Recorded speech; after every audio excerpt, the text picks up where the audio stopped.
नमस्कार दोस्तों, peak PCS के इस वीडियो में आप लोगों का स्वागत है। उम्मीद करते हैं सब लोग बढ़िया होंगे। तो पर्यावरण एवं पारिस्थितिकी का जो है उसी श्रृंखला का अगला वीडियो है, जिसमें हम प्रदूषण और इसके आगे जो बचे टॉपिक हैं वो सारे कंप्लीट करेंगे, है ना। तो स्टार्ट करते हैं और देख लेते हैं पहला प्रश्न कि हवा में तैरते हुए श्वसनीय सूक्ष्म कणों का आकार कितना होता है। तो हवा में तैरते हुए जो सूक्ष्म कण होते हैं उनका आकार 5 माइक्रोन से कम होता है। कितना? 5 माइक्रोन से जो है कम होता है। अगला प्रश्न क्या है कि जलवायु एवं स्वच्छ वायु गठबंधन क्या climate and clean air coalition, है ना, CCAC, विभिन्न देशों, नागरिक समाजों व निजी क्षेत्रों का एक वैश्विक प्रयास है जो अल्पजीवी जलवायु प्रदूषकों को न्यूनीकृत कर प्रतिबद्ध है ना, उनको कम करने के लिए प्रतिबद्ध है। तो उसका क्या कार्य है कि वायु की गुणवत्ता को बेहतर बनाना, है ना, वायु की गुणवत्ता को और जितना बेहतर हो सके बेहतर करना, प्रदूषण मुक्त करना, है ना। फिर यहाँ पे कुछ मिलान दिए हैं कि सामान्य प्रयुक्त पदार्थ हो जाएंगे और उनमें पाए जाने वाले संभावित जो है अवांछनीय या विवादास्पद रसायन, है ना। तो बात करें लिपस्टिक, तो लिपस्टिक में क्या पाया जाता है? लिपस्टिक में सीसा पाया जाता है, जिसको क्या कहते हैं? पीबी, है ना। पीबी मतलब लेड पाया जाता है यहाँ पे। और शीतल पेय में क्या पाया जाता है? तो ब्रोमीनित वनस्पति तेल, क्या? ब्रोमीन युक्त वनस्पति तेल, है ना। फिर बात करें चाइनीज फास्ट फूड, तो उसमें क्या पाया जाता है? तो चाइनीज फास्ट फूड में पाया जाता है मोनोसोडियम ग्लूटामेन, क्या? मोनोसोडियम ग्लूटामेट, है ना। तो ये चीज़ें जो हैं महत्वपूर्ण हैं और ये याद रखना। अगले प्रश्न की बात करें तो यह प्रकृति में विघटित होने वाली जैव निम्नकरणीय प्रक्रिया का ही संवर्धन कर प्रदूषण को स्वच्छ करने की तकनीक है। तो इसको क्या कहते हैं? इसको कहते हैं बायो रेमिडिएशन, है ना। बायो रेमिडिएशन या जैव उपचार कहते हैं, मतलब जीवों के द्वारा उपचार करना, है ना। अगला क्या हो जाएगा कि जीवोपचार के लिए विशेषतः अविकल्पित सूक्ष्म जीवों को सृजित करने के लिए किसका उपयोग किया जाता है? तो इसके लिए जो है आनुवंशिक इंजीनियरिंग या जेनेटिक इंजीनियरिंग का प्रयोग किया जाता है ना। जेनेटिक इंजीनियरिंग का उपयोग करके वांछित जो है विशेषताएं प्रदर्शित करवाई जा सकती हैं, है ना। अगला है कि मानव जनित पर्यावरण प्रदूषण जो फैल रहा है इसको क्या कहते हैं? तो इसको कहते हैं एंथ्रोपोजेनिक, है ना, एंथ्रोपोजेनिक। और वर्तमान युग को कहते हैं एंथ्रोपोजेनिक युग, है ना। अगला प्रश्न क्या हो जाएगा कि वे पदार्थ जिनसे सबसे फैलता है प्रदूषण, है ना, क्या कहलाते हैं? तो वे पदार्थ जिनसे प्रदूषण फैलता है तो प्रदूषक कहलाते हैं, जाहिर सी बात है ना। अगला क्या हो जाएगा कि जैव निम्नीकरणीय रहित प्रदूषक मुख्यतः पर्यावरण में प्रवेश करते हैं, कैसे? तो मानव जनित एंथ्रोपोजेनिक प्रदूषण के कारण से फैलते हैं, है ना, एंथ्रोपोजेनिक कारणों से। अगले प्रश्न की बात करें तो अगला प्रश्न क्या हो जाएगा कि जैव विघटित प्रदूषक क्या? जैव विघटित प्रदूषक, है ना, जिनको क्या कहते हैं? तो इनको वाहित मल कहते हैं, वाहित मल में पाए जाते हैं। अगला बात करें तो ऐसे प्रदूषक जो सूक्ष्म जीवों के जीवाणु आदि से, है ना, आदि के द्वारा समय के साथ प्रकृति में सरल हानिरहित तत्वों में जो विघटित कर दिए जाते हैं, तो क्या कहलाते हैं? जैव विघटित प्रदूषक कहलाते हैं, मतलब जीवों के द्वारा विघटित कर दिए गए हैं। अगला बात करें कोयला, पेट्रोल, डीजल आदि का दहन मूल स्रोत क्या हो जाएगा? तो इनका वायु प्रदूषण में हो जाएगा, क्योंकि ये जलेंगे, है ना, तो धुएं के रूप में जो है वायु को प्रदूषित करेंगे, है ना, जिसमें कार्बन डाइऑक्साइड हो गया, कार्बन मोनोऑक्साइड हो जाएगा, सल्फर ऑक्साइड हो जाएंगी और नाइट्रोजन गैसें हो जाएगी, ये सब निकल जाती हैं, है ना। नाइट्रोजन नहीं, नाइट्रोजन डाइऑक्साइड, जो कि थोड़ी बहुत मात्रा में हानिकारक तो होती ही है ना। अगली बात करें जब मानवीय या प्राकृतिक कारणों से वायुमंडल में उपस्थित गैसों के लिए एक निश्चित अनुपात में, कैसा? एक निश्चित अनुपात में, है ना, अवांछनीय परिवर्तन हो जाता है तो इसको क्या कहते हैं? तो इसको कहते हैं वायु प्रदूषण, है ना, वायु प्रदूषण। आवश्यकता से ज़्यादा कोई भी चीज़ हो, कितनी भी अच्छी हो, वो जो है बाद में नकारात्मक प्रभाव ही प्रदान करती है। फिर बात करें वायु प्रदूषण के 2 स्रोत होते हैं, कौन कौन से? एक तो प्राथमिक या प्राकृतिक स्रोत होता है, प्राकृतिक, और दूसरा होता है मानव जनित। बात करें वनाग्नि तथा ज्वालामुखी उद्गार, जैविक पदार्थों के सड़ने गलने से निकली गैसें और जैसे सल्फर डाइऑक्साइड हो गया, नाइट्रोजन के ऑक्साइड हो गए, है ना, तो ये सब जो होता है ये प्राकृतिक स्रोतों से उत्पन्न होने वाले प्रदूषक होते हैं। फिर बात करें जैव अपघटनीय प्रदूषक क्या हो जाएगा, तो सीवेज हो जाएगा। क्या हो जाएगा, सीवेज, है ना। तो जैव अपघटनीय प्रदूषक सीवेज हो जाएगा। अगला बात करें, प्रकाश रासायनिक धूम कोहरे के बनने के समय उत्पन्न होता है क्या, तो नाइट्रोजन ऑक्साइड। क्या उत्पन्न होता है, नाइट्रोजन ऑक्साइड। ये जो अब प्रश्न आ रहे हैं ये इतने महत्वपूर्ण हैं कि ऐसा कोई एग्जाम नहीं जहाँ ये पूछे ना गए हों और ना पूछे जाएंगे, तो हर एग्जाम में पूछे जाएंगे, है ना। और प्रदूषण से 1 से 2 प्रश्न तो हर क्वेश्चन एग्जाम में पूछे ही जाते हैं, तो ये थोड़ा सा ध्यान रखना, ये पॉइंट्स है ना भाई। फिर बात करें प्रकाश रासायनिक धूम कोहरा, इसको स्मोग कहते हैं। तो स्मोग शब्द कैसे बना, कैसे बनता है, तो ये स्मोक और फॉग इन दोनों के संगम से बनता है ना। अगला प्रश्न क्या हो जाएगा, जहाँ पर अधिक यातायात रहता है वहाँ पर भी गर्म परिस्थितियों तथा तेज सूर्य विकिरण से किसका निर्माण होता है, तो वहाँ भी प्रकाश रासायनिक धूम्र कोहरे का निर्माण हो जाता है। किसका, प्रकाश रासायनिक धूम्र कोहरा बन जाता है ना। फिर बात करें नाइट्रोजन के ऑक्साइड, ओजोन तथा पैरा एक्सी एसिटाइल, है ना, पराक्सी एसिटिल नाइट्रेट, जिनको पैन कहते हैं। क्या कहते हैं, पैन, है ना, पराक्सी एसिटिल नाइट्रेट। तो ये क्या होते हैं, ये प्रकाश रासायनिक धूम्र कोहरा होते हैं एक प्रकार का, है ना। कौन कौन से, नाइट्रोजन के ऑक्साइड, ओजोन और पैन, सब पैन, ये सारे जो है संघटक मिलकर। अगला क्या हो जाएगा कि सूर्य विकिरण वाले क्षेत्रों में या खास मौसम में धूम्र कोहरा अपूर्ण रूप से बनता है। ऐसी वायु को क्या कहते हैं, तो ऐसी वायु को भूरी वायु कहते हैं। क्या कहते हैं, वायु, सफ़ेद वायु या भूरी वायु। प्रकाश रासायनिक धूम का बनना किनके मध्य अभिक्रिया का परिणाम होता है, तो अभी पढ़े थे हम लोग, नाइट्रोजन के ऑक्साइड हो जाएंगे, ओजोन या पैन हो जाएंगे ना, पराक्सी एसिटिल नाइट्रेट, इनके मध्य सूर्य के प्रकाश की उपस्थिति के कारण जो है प्रकाश रासायनिक धूम बनता है।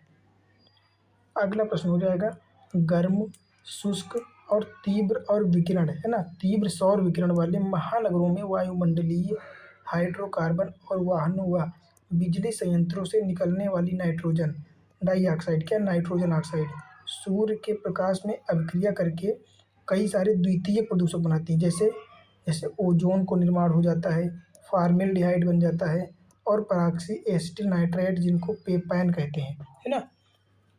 यहाँ पे ध्यान रखना, ये ओजोन जो है, ये जो है क्षोभ मंडल की ओजोन की बात की जा रही है, जो कि हमारे शरीर के लिए नुकसानदायक है ना, ना कि समताप मंडल वाली। समताप मंडल वाली जो ओजोन होती है वो लाभदायक होती है ना। फिर अगले प्रश्न की बात करें, तो इन अभिक्रियाओं को प्रकाश रासायनिक कहते हैं क्योंकि इनमें दोनों शामिल होते हैं। कौन कौन सी, एक तो सूर्य का प्रकाश और दूसरा रासायनिक प्रदूषक, ये दोनों शामिल होते हैं, इसलिए इसको क्या कहते हैं, प्रकाश रासायनिक, है ना। बात करें ऑक्सीजन व नाइट्रोजन के मिलने से क्या बनता है, नाइट्रिक ऑक्साइड बनता है, NO, है ना। यह गैस वायु से मिलकर नाइट्रोजन डाइऑक्साइड बना लेता है, तो क्या हो जाएगा, NO2, जो कितना भूरे रंग की तीखी गैस होती है ना।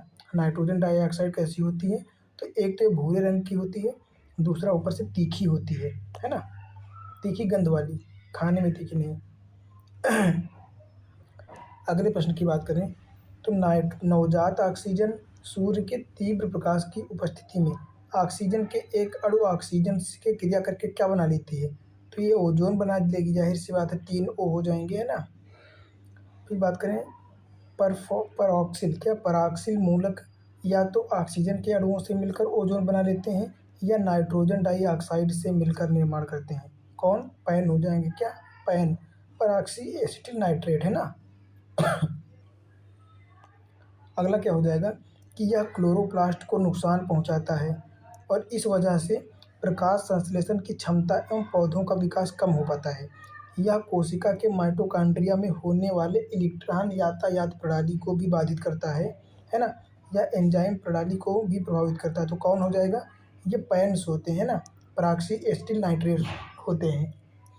फिर बात करें, मनुष्यों की आंखों में बहुत ज़्यादा जलन और उत्तेजना कौन पैदा कर देता है, तो ये भी पैन हो जाएंगे, क्या, पैन। बात करें, पैन और ओजोन मिलकर छोटी छोटी बूंदें बना लेते हैं और वायु में मिलकर ये जो है धुंध बना देते हैं, क्या, धुंध।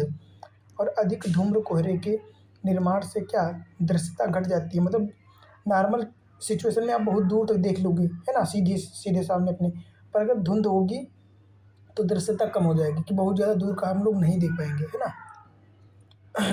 जो कि ठंडी के समय में आप लोग जैसे सुबह सुबह कोहरा नहीं गिर रहा होता है तो कितना, बिल्कुल ज़्यादा से ज़्यादा 10-15 मीटर देख पाते हैं, है ना, इससे ज़्यादा नहीं देख पाते हैं। और नॉर्मल सिचुएशन की बात करें तो लगभग 1-1.5 किलोमीटर देख लेते हैं, है ना। फिर बात करें भारी ट्रक यातायात, निर्वाचन सभाएं, पॉप संगीत तथा जेट उड़ान, ये से अधिकतम ध्वनि प्रदूषण क्यों होता है? तो सबसे ज़्यादा जेट उड़ान से होता है, क्योंकि इसकी जो ध्वनि होती है मैक, मतलब इसकी इतनी स्पीड तेज़ होती है कि बहुत तेज़ आवाज़ होती है ना। सबसे ज़्यादा ध्वनि प्रदूषण करता है ये। अगला बात करें किसी वस्तु से उत्पन्न सामान्य आवाज़ को क्या कहते हैं? तो इसको ध्वनि कहते हैं, सामान्य आवाज़ को। बात करें ध्वनि को मापा काहे में जाता है? तो डेसीबल में, काहे में? डेसीबल में। फिर बात करें अनियोजित औद्योगिक विकास, अत्यधिक मोटर वाहनों का प्रयोग तथा यांत्रिक दोष युक्त विभिन्न प्रकार के वाहनों का परिचालन किस चीज़ में योगदान देता है? तो ध्वनि प्रदूषण को बढ़ावा करने में, है ना। अगला हो जाएगा कि ध्वनि की गति से तेज चलने वाले जेट विमानों से उत्पन्न शोर क्या कहलाता है? तो इसको सोनिक बूम कहते हैं। क्या कहते हैं? सोनिक बूम, है ना। अगला प्रश्न क्या हो जाएगा कि सोनिक बूम को व्यक्त किया जाता है मैक में, क्योंकि इनकी जो स्पीड होती है वो मैक में होती है ना। इतने मैक पर आवर, ऐसे जो वस्तुएं ध्वनि की रफ्तार से चलती हैं उनसे उत्पन्न शोर को क्या कहते हैं? मैक कहते हैं, मैक 1, है ना। बात करें सामान्य स्थितियों में वातावरण में प्रदूषण उत्पन्न करने वाली गैस कौन हो जाएगी? तो कार्बन मोनोऑक्साइड हो जाएगी। क्या? CO हो जाएगी, कार्बन मोनोऑक्साइड। सामान्य स्थितियों की बात की जा रही है। कार्बन मोनोऑक्साइड जो कि एक रंगहीन गैस है। कैसी? रंगहीन एवं अति विषैली। कैसी? हाईली पॉइजनस होती है। अगला बात करें यह एक प्रमुख प्राथमिक वायु प्रदूषक है। कैसा? प्राथमिक। इसमें किसी अन्य जो है संगठक के मिलने के बिना भी ये बन जाती है, कार्बन मोनोऑक्साइड, है ना। बात करें कार्बन मोनोऑक्साइड जो है वायुमंडल में कम समय के लिए रहती है तथा इसका ऑक्सीकरण हो जाता है काहे में? तो ये कार्बन डाइऑक्साइड बन जाती है ना। एक ऑक्सीजन का अणु मिलने से CO2 में बदल जाती है। बात करें द्वितीयक प्रदूषक नहीं है तो सल्फर डाइऑक्साइड एक प्राथमिक हो जाएगा। कैसा? प्राथमिक प्रदूषक है। अगला प्रश्न क्या हो जाएगा? वे प्रदूषक या वायु प्रदूषक जो प्रदूषक इस स्रोत से सीधे वायु में मिलते हैं तो वो प्राथमिक प्रदूषक कहलाते हैं। कैसे? प्राथमिक। और ऐसे वायु प्रदूषक जो प्राथमिक वायु प्रदूषकों तथा साधारण वातावरणीय पदार्थों से क्रिया करके उत्पन्न होते हैं वो कैसे कहलाते हैं? तो वो द्वितीयक वायु प्रदूषक हो जाएंगे। कैसे? द्वितीयक वायु प्रदूषक। अगला बात करें पैन, है ना। पैन, ओजोन और स्मॉग ये कैसे होते हैं? तो ये द्वितीयक स्मॉग प्रदूषक होते हैं, क्योंकि अगर इसमें किसी एक का भी संगठन कम हो जाएगा तो ये जो है द्वितीय तो ये जो है प्रकाश रासायनिक स्मोक धुंध का निर्माण नहीं कर पाएंगे, है ना। फिर बात करें सल्फर के ऑक्साइड, नाइट्रोजन के ऑक्साइड और कार्बन मोनोऑक्साइड, ये सब जो होते हैं ये प्राथमिक प्रदूषक होते हैं। कैसे? प्राथमिक। बात करें अधूरे ज्वलित या प्रज्वलन के कारण मोटर कार एवं सिगरेट से निकलने वाला धुआं जो होता है उसमें क्या होता है? तो उसमें कार्बन मोनोऑक्साइड होता है। कार्बन डाइऑक्साइड की जगह पे कार्बन मोनोऑक्साइड होती है जो कि एक रंगहीन गैस है। कैसी? रंगहीन।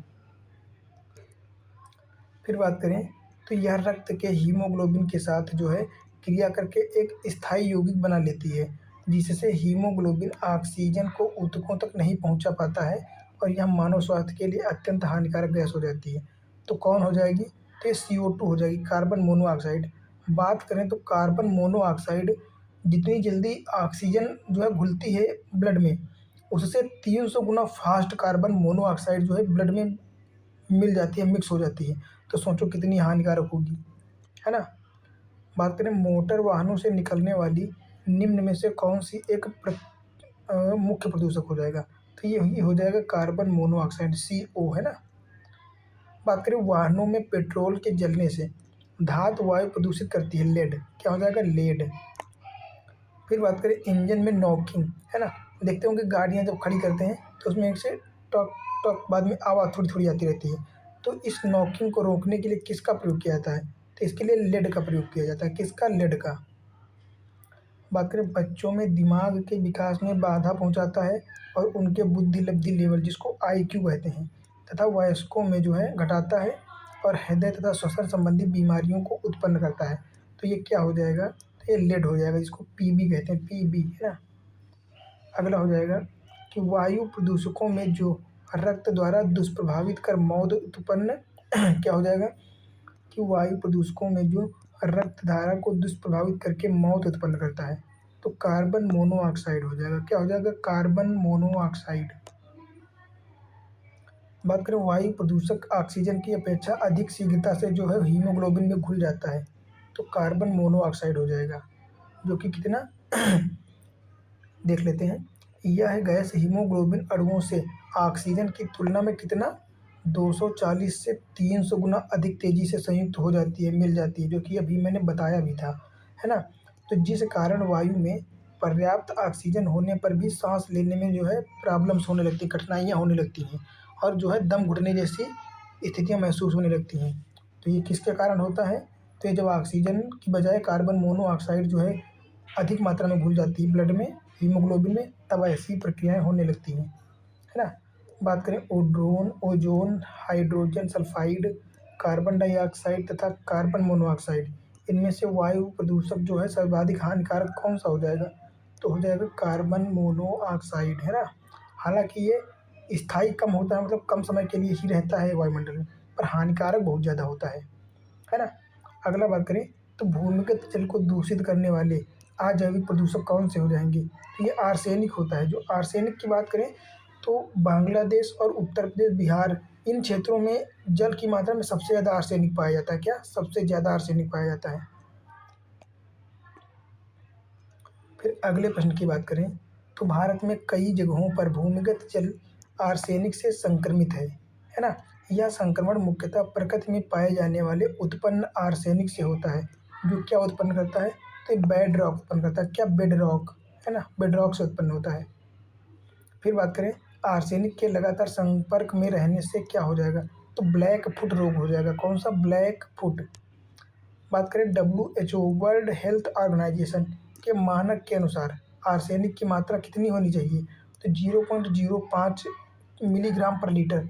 अगर जल में 0.05 मिलीलीटर 1 लीटर में हो रही है मिलीग्राम, तो कोई ज़्यादा समस्या नहीं है, पर अगर इससे ज़्यादा हो रही है तो ये जो है शरीर को बहुत सारे नुकसान पहुंचाएगी। बात करें धान का पौधा बेहतर अवशोषक माना जाता है, काहे का, आर्सेनिक का। धान का पौधा आर्सेनिक को अपनी तरफ अवशोषित कर लेता है। फिर बात करें भूजल के जरिए आर्सेनिक अनाज में पहुंच जाता है, जिससे समूची खाद्य श्रृंखला, मतलब संपूर्ण खाद्य श्रृंखला ही प्रभावित हो जाती है। उर्वरक के अत्यधिक उपयोग से क्या होता है, इससे मृदा प्रदूषण, वायु प्रदूषण और जल प्रदूषण, ये तीनों प्रकार का प्रदूषण होता है ना।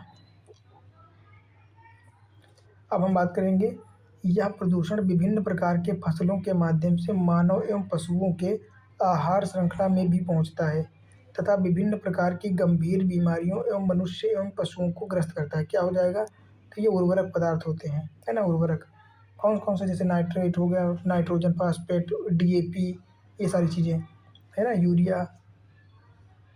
बात करें अकार्बनिक पोषक जैसे फास्फेट तथा नाइट्रेट घुलकर जलीय पारिस्थितिकी तंत्र में आ जाते हैं, जो जलीय पारिस्थितिक तंत्र का सुपोषण बढ़ा देते हैं, मतलब उनकी उत्पादकता बढ़ा देते हैं, जिससे ऑक्सीजन की कमी होने से जो है पूरा पारिस्थितिकी तंत्र पर निगेटिव इम्पैक्ट पड़ जाता है ना। अगला बात करें, अकार्बनिक उर्वरक तथा कीटनाशक अवशेष मृदा के रासायनिक गुणों को बदल देते हैं तथा विपरीत प्रभाव डालते हैं। कहाँ पर, भूमि के जीवों पर विपरीत प्रभाव डालते हैं। कहाँ पे, भूमि के जीवों पर। अगला हो जाएगा औद्योगिक मलबे से सर्वाधिक रासायनिक प्रदूषण होता है। कैसा, चमड़ा उद्योगों से। कहाँ से, चमड़ा उद्योगों से, है ना, क्योंकि जल को बहुत ज़्यादा गंदा कर देता है और उसमें जो है निगेटिव इम्पैक्ट वाले जो है प्रदूषकों को मिला देता है। अगला बात करें तो जल प्रदूषण तथा मृदा प्रदूषण के लिए प्रमुख रूप से कौन सा उद्योग जो है उत्तरदायी होगा, तो यही हो जाएगा चमड़ा उद्योग। कौन सा, चमड़ा उद्योग, है ना। अगला बात करें अम्ल वर्षा निम्नलिखित में से कौन से वायु प्रदूषकों के कारण होती है, तो दो हो जाएंगे, एक तो नाइट्रोजन ऑक्साइड हो जाएगा, दूसरा सल्फर डाइऑक्साइड हो जाएगा। कौन सा, नाइट्रस ऑक्साइड, नाइट्रोजन नहीं, नाइट्रस ऑक्साइड। इसका सूत्र होता है N2O, है ना। इसको लाफिंग गैस भी कहते हैं नाइट्रस ऑक्साइड को। तो नाइट्रस ऑक्साइड और सल्फर डाइऑक्साइड, ये दोनों। अगला बात करें सामान्यतः ऐसी वर्षा जिसका पीएच मान 5 से 6 होता है, ऐसी वर्षा वाले जल को अम्ल वर्षा कहते हैं।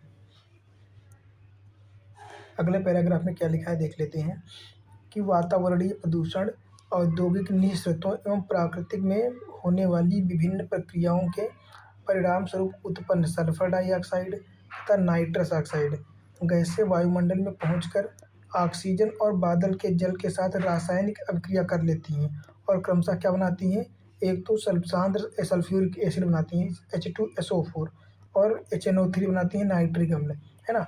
और यही जो पृथ्वी पर गिरती हैं तो कैसे गिरती हैं, अम्ल वर्षा के रूप में, है ना, अम्ल वर्षा के रूप में। फिर बात करें अम्लीयता का लगभग आधा हिस्सा वायुमंडल से पृथ्वी पर स्थानांतरित जो है होकर जमा होता है किसके, शुष्क रूप में, है ना, शुष्क रूप में। बात करें मरुस्थलीय क्षेत्र में शुष्क से आर्द्र निक्षेप का अनुपात उच्च रहता है क्योंकि वहाँ पर क्या ज़्यादा होती है, तो वहाँ पर शुष्क जमाव ज़्यादा हो जाता है ना।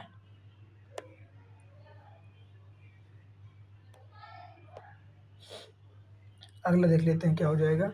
अम्लीय वर्षा, अम्लीय कोहरे और अम्लीय धुंध को सम्मिलित रूप से क्या कहा जाता है, तो इनको अम्ल निक्षेप कहा जाता है। क्या कहा जाता है, अम्ल निक्षेप, सेडिमेंट, है ना।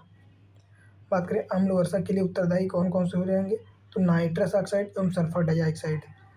मैं बता दूं आप लोगों को यहाँ पे कि ये क्वेश्चन यूपीएससी में कितनी बार, कम से कम 3 से 4 बार रिपीट हुआ है और बिल्कुल बेसिक सा पूछा गया है।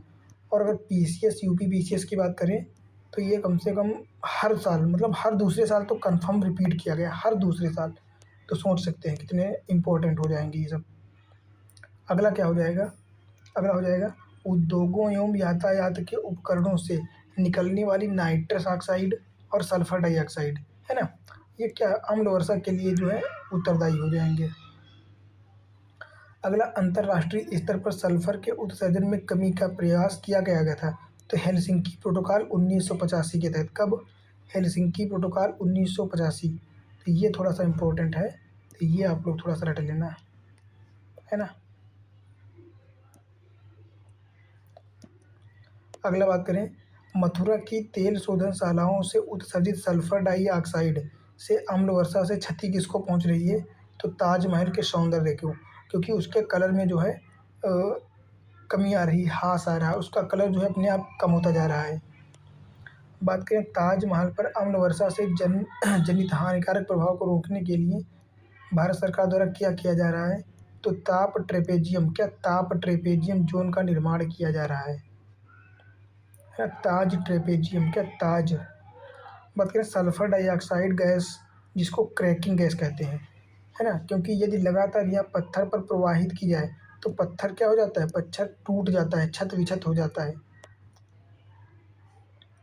बात करें अधिक अम्लता के कारण अम्ल वर्षा के हाइड्रोजन आयन एवं मृदा के पोषक धनायन कौन से, पोटेशियम और मैग्नीशियम के मध्य आदान प्रदान होता है ना।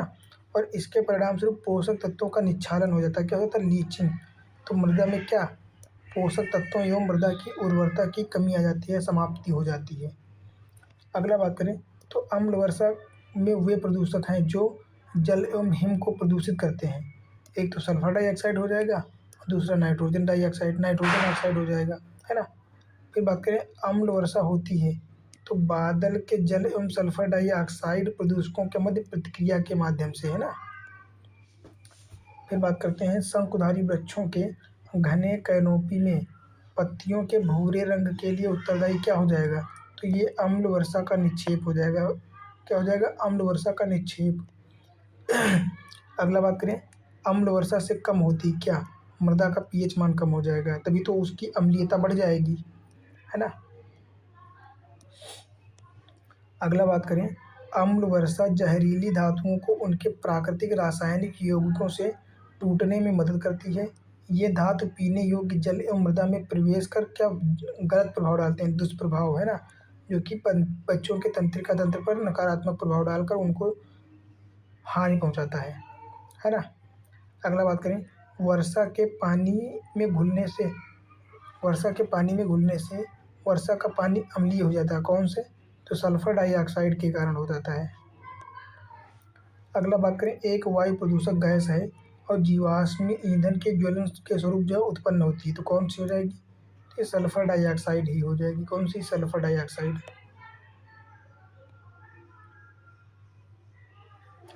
अगला बात करें, वायु प्रदूषण संबंधित नहीं है तो यूट्रोफिकेशन से, है ना, यूट्रोफिकेशन से वायु प्रदूषण बिल्कुल भी संबंधित नहीं है। बात करें, जल में जब जैविक तथा अजैविक दोनों प्रकार के पोषक तत्वों में वृद्धि हो जाती है तो इस घटना को सुपोषण कहते हैं। क्या कहते हैं? यूट्रोफिकेशन।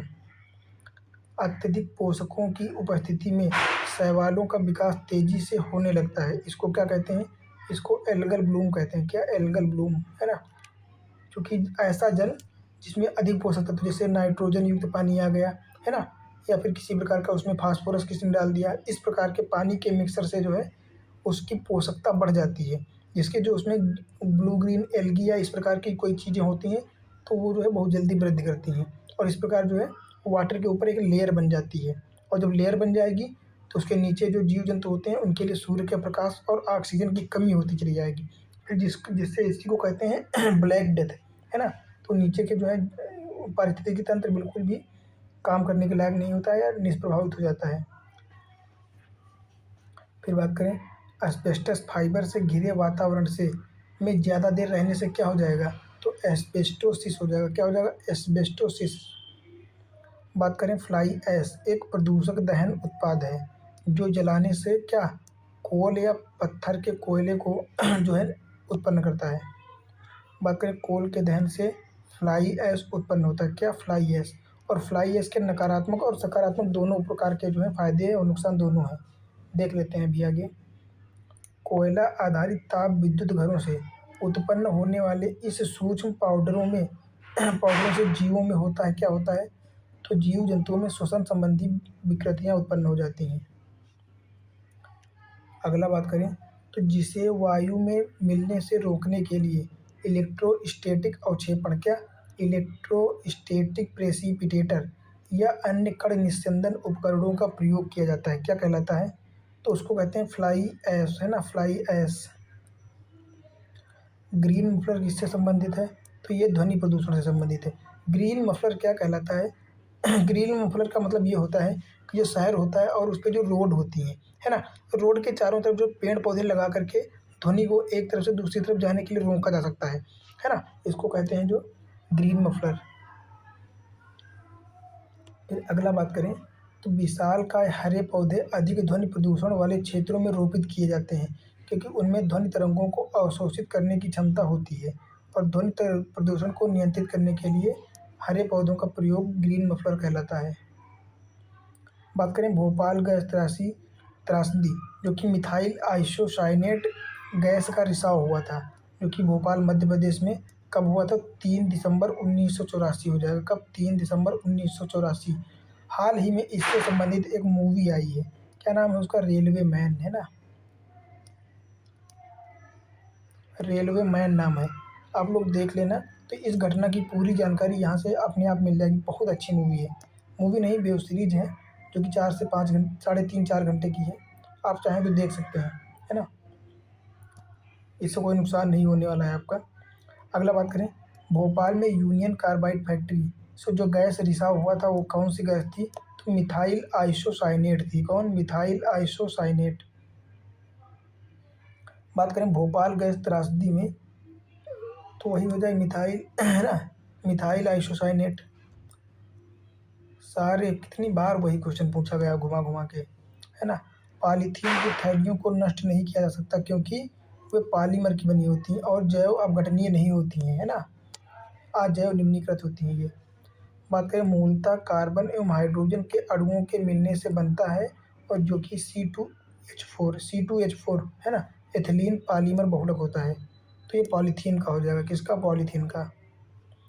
अगला बात करें, तो इसकी खोज 1953 में इटली के एक रसायन शास्त्री किसने? गिलियो नत्ता और कार्ल जिगलर, जो कि जर्मनी के हैं, है ना, इन्होंने की थी। इन्होंने सर्वप्रथम देखा कि कार्बन एवं हाइड्रोजन के कण आपस में एक श्रृंखला बनाते हैं तथा एकल बंध एवं द्विकल बंध के रूप में स्थापित हो जाते हैं। इस खोज के लिए गिलियो नत्ता एवं कार्ल जिगलर को 1963 में रसायन के लिए नोबेल पुरस्कार दिया गया था। तो ये किससे संबंधित है? तो ये पॉलीथीन बनाने की प्रक्रिया से संबंधित है ना। तो जैसा कि इसमें आप लोग देख सकते हैं कि इसमें आपके कम से कम 3 से 4 क्वेश्चन तैयार हो जाएंगे आराम से, है ना। दोनों वैज्ञानिकों के नाम याद रख लेना। 1963 में इनको जो है दिया गया था नोबेल पुरस्कार, है ना, और 1953 में इन्होंने इसकी खोज की थी। फिर बात करते हैं वस्तु जो जीवाणुओं से नष्ट नहीं होती तो प्लास्टिक हो जाती है, जो कि जैव अनिम्नीकृत होती है ना। बात करें जैव निम्नीकरणीय, तो ऐसे पदार्थ जो जीवों के द्वारा नष्ट कर दिए जा सकते हैं या निम्नीकृत किए जा सकते हैं, है ना, या डिग्रेड किए जा सकते हैं, तो उनको रबड़ कहेंगे। बात करें वे पदार्थ जो जैविक प्रक्रम द्वारा अपघटित हो जाते हैं तो उनको जैविक निम्नीकृत कहते हैं या जैव निम्नीकरणीय कहते हैं, है ना। सिगरेट का टुकड़ा, चमड़े का जूता, फोटो फिल्म, प्लास्टिक का थैला, ये सब क्षय होने में सबसे अधिक समय किसको लगता है? तो प्लास्टिक के बैगों को, थैलों को, है ना। वायु प्रदूषण के जैविक सूचक का कार्य क्या होता है? कार्य कौन करता है? लाइकेन। लाइकेन ये बताता है कि कहाँ पे जो है प्रदूषण फैल रहा है। ऐसी जगह मान लो कहीं पे पहले यहाँ पे था, पहले यहाँ पे ब्लू ग्रीन एल्गी या लाइकेन जमा हुआ था, ठीक है। फिर अगर अचानक धीरे धीरे ये कम होने लगे और फिर समाप्त हो जाए तो ये संकेत करता है कि यहाँ पे प्रदूषण बहुत ज़्यादा हो गया है या बढ़ रहा है ना। शैवाल तथा कवक के द्वारा लाइकेन का निर्माण होता है ना। ये दोनों सहजीवी के रूप में कार्य करते हैं। अगला बात करें तो वायु प्रदूषण का सबसे अधिक प्रभाव लाइकेन पर पड़ता है क्योंकि ये बहुत ज़्यादा संवेदनशील होते हैं और वायु प्रदूषण होते ही ये गायब होने लगते हैं। अगला बात करें प्रदूषण संकेतक पौधा कौन सा हो जाएगा? लाइकेन, है ना। सेम टू सेम वही क्वेश्चन पूछ रहे हैं घुमा घुमा के। फिर बात करें BOD, बायोलॉजिकल डिमांड ऑक्सीजन या बायोलॉजिकल ऑक्सीजन डिमांड क्या होता है? ये जलीय वातावरण में प्रदूषण को मापता है ना। कौन कौन से होते हैं? एक तो होता है BOD, है ना, BOD, COD और OD होता है। BOD मतलब बायोलॉजिकल ऑक्सीजन डिमांड, है ना, जो कि जैविक ऑक्सीजन आवश्यकता की बात करता है। COD की बात करें तो केमिकल ऑक्सीजन डिमांड, और जो है OD की बात करें तो डिजॉल्व ऑक्सीजन की बात करता है। कौन? डिसॉल्व ऑक्सीजन, जो घुलित मात्रा में वर्तमान में होती है। अब अगली बात करेंगे हम लोग BOD का अधिक होना क्या कहलाता है? तो जल के संक्रमित होने को दर्शाता है कि उसमें प्रदूषण फैल रहा है, बढ़ रहा है। बात करें कार्बनिक अपशिष्ट की मात्रा बढ़ने से अपघटन की दर बढ़ जाती है जिससे ऑक्सीजन की आवश्यकता बढ़ जाती है ना, मतलब ऑक्सीजन की कमी होने लगती है। इसके परिणाम स्वरूप क्या होता है? तो DO डिसॉल्व ऑक्सीजन की कमी हो जाती है या इसकी मात्रा की आवश्यकता ज़्यादा होने लगती है। फिर बात करें कुछ ही सहनशील प्रजातियों के लिए जीव तथा कुछ कीटों के डिंब ही बहुत अधिक प्रदूषण तथा कम DO वाले जीव जीवित रह सकते हैं। कौन से? जैसे एनिलिडा हो जाएगा। अगला बात करें कि जिस जलाशय के डिसॉल्व ऑक्सीजन का मान 8.0 मिलीग्राम पर लीटर, है ना, मिलीग्राम पर लीटर से नीचे होता है उसे रखा जाता है संक्रमित जल की श्रेणी में, है ना, संक्रमित हो चुका हुआ होता है। फिर बात करें किसी जल क्षेत्र में BOD मतलब बायोलॉजिकल ऑक्सीजन डिमांड की अधिकता का संकेत क्या होता है? कि सीवेज से प्रदूषित हो रहा है, सीवेज जो है प्रदूषित हो रहा है जल। अगला क्या हो जाएगा कि नदी में जल प्रदूषण के निर्धारण के लिए घुली ऑक्सीजन की मात्रा को क्या कहते हैं? घुली हुई मात्रा ऑक्सीजन होती है। गंगा नदी में BOD का सर्वाधिक मात्रा कहाँ पे पाया जाता है? तो इलाहाबाद एवं कानपुर के मध्य। कहाँ पे? इलाहाबाद और कानपुर के मध्य क्षेत्र में। बात करें बायो रेमीडिएशन, जैव उपचार क्या होता है? तो जीवों द्वारा पर्यावरण से विषैले टॉक्सिक पदार्थों का खत्म करना या निष्कासन क्या कहलाएगा? तो ये कहलाएगा जैव उपचार, है ना, बायो रेमीडिएशन। अगला प्रश्न क्या हो जाएगा? इसके द्वारा किसी विशेष स्थान पर पर्यावरणीय प्रदूषकों के हानिकारक प्रभावों को समाप्त किया जा सकता है। जैव रासायनिक चक्र के माध्यम से कार्य करता है। कौन हो जाएगा? तो जैव उपचार हो जाएगा, जैव उपचारण। जैव उपचार यदि प्रदूषण प्रभावित क्षेत्र में किया जाता है तो स्वस्थानीय उपचार कहलाता है। क्या? इन सीटू बायो रेमीडिएशन, है ना। फिर अगला प्रश्न क्या हो जाएगा की बात करें तो अगला प्रश्न क्या हो जाएगा कि यदि प्रदूषित पदार्थ को किसी अन्य जगह पर ले जाकर इस तकनीक का प्रयोग किया जाता है ना, तो इसे क्या कहते हैं? तो उसे बाह्य स्थानीय जैव उपचार कहते हैं। क्या कहते हैं? एक्स सीटू बायो रेमिडेशन, है ना। अगला क्या हो जाएगा प्रश्न कि प्रदूषकों को जड़ों व पत्तियों में संग्रहित कर जैव उपचार की प्रक्रिया को क्या कहते हैं? तो इसको कहते हैं फाइटो निष्कर्षण। क्या? फाइटो एक्सट्रैक्शन, है ना, फाइटो एक्सट्रैक्शन, फाइटो निष्कर्षण। अगला बात करें, जल प्रदूषक कौन सा नहीं है? तो सल्फर डाई ऑक्साइड, मतलब सल्फर डाइऑक्साइड जल प्रदूषक नहीं है ना। बात करें आर्सेनिक का जल प्रदूषण सबसे ज़्यादा कहाँ पे है? तो पश्चिम बंगाल, जो कि मैंने पहले ही बताया था, है ना। अगला क्या हो जाएगा कि ब्रह्मपुत्र भारत के गंगा ब्रह्मपुत्र के मैदानी इलाकों तथा बांग्लादेश के पद्मा मेघना के मैदानी इलाकों में भूमिगत जल अत्यधिक प्रदूषित है। कैसे? आर्सेनिक प्रदूषण से, है ना। इन इलाकों में जो है आर्सेनिक का सबसे ज़्यादा प्रदूषण फैला हुआ है। अगर राज्यों की बात करें तो भारत के कितने? 7 राज्य। कौन कौन से? एक तो पश्चिम बंगाल, झारखंड, बिहार, यूपी, असम, मणिपुर और छत्तीसगढ़ तथा राजनांदगांव, है ना, छत्तीसगढ़ का राजनांदगांव। ये इतने जो हैं ये आर्सेनिक से जल प्रदूषण से जो है प्रभावित बहुत ज़्यादा मात्रा में, और इनका सीक्वेंस भी यही है ना। क्या हो जाएगा सीक्वेंस? यही सबसे ज़्यादा पश्चिम बंगाल, फिर झारखंड, फिर बिहार, फिर यूपी, इसी प्रकार। अगला प्रश्न क्या हो जाएगा कि भूजल में आर्सेनिक की अनुमेय सीमा कितनी है? तो 10 माइक्रोग्राम पर लीटर के हिसाब से, इससे ज़्यादा नहीं होना चाहिए, है ना। बात करें चेरनोबिल दुर्घटना, तो ये जो है नाभिकीय दुर्घटना से संबंधित है, चेरनोबिल, है ना। अगला बात करें जो कि यूक्रेन से संबंधित है। कहाँ से? रसिया यूक्रेन से। अगला बात करें रूस में चेरनोबिल स्थित परमाणु केंद्र नाभिकीय दुर्घटना किस डेट को हुई थी? तो 26 अप्रैल 1986। कब? 26 अप्रैल 1986 को। अगला बात करें विघटित होते रेडियो एक्टिव न्यूक्लियाइड्स से उत्पन्न होने वाला विकिरण स्रोत क्या हो जाएगा? तो रेडियो एक्टिव प्रदूषण। क्या हो जाएगा? रेडियो एक्टिव प्रदूषण, है ना। बात करें विकिरणों के प्रभाव से जीवों के आनुवंशिक गुणों पर भी हानिकारक प्रभाव पड़ जाता है, जाहिर सी बात है।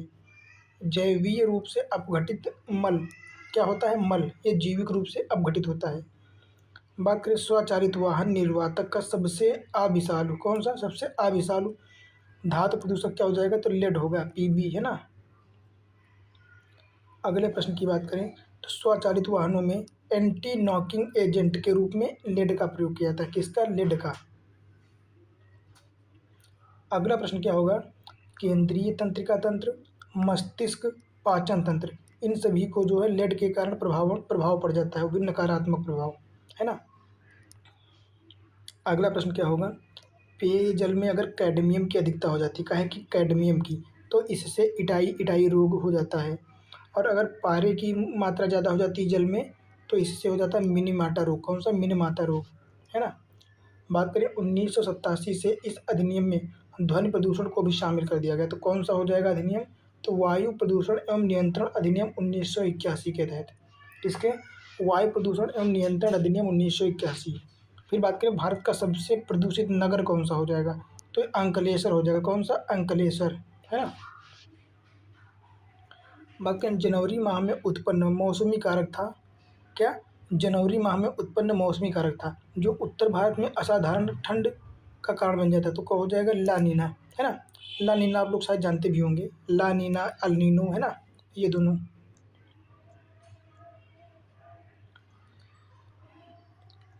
अगला प्रश्न क्या हो जाएगा? अपने प्रदूषकों के कारण जैविक मरुस्थल क्या कहलाता है? जैविक मरुस्थल कहलाती है दामोदर नदी, है ना। कौन सी? दामोदर नदी, ये सबसे ज़्यादा प्रदूषित नदी है। बात करें सरसों के बीज के अपमिश्रक के रूप में सामान्यतः निम्नलिखित में से किसका प्रयोग किया जाता है? तो आर्जीमोन के बीज। कौन? आर्जीमोन के बीज। अगला बात करें आर्जीमोन मैक्सिकाना मैक्सिको में पाई जाने वाली एक पोस्ते की किस्म है। का है कि पोस्ते की। सरसों के तेल में, इस तेल में इसकी मिलावट से महामारी फैल सकती है। क्या? महामारी फैल सकती है, जो कौन सी हो जाएगी? तो ड्रॉप्सी हो जाती है। कौन सी? ड्रॉप्सी। अगले प्रश्न की बात करें तो प्रदूषण युक्त वायुमंडल को स्वच्छ किया जाता है किससे?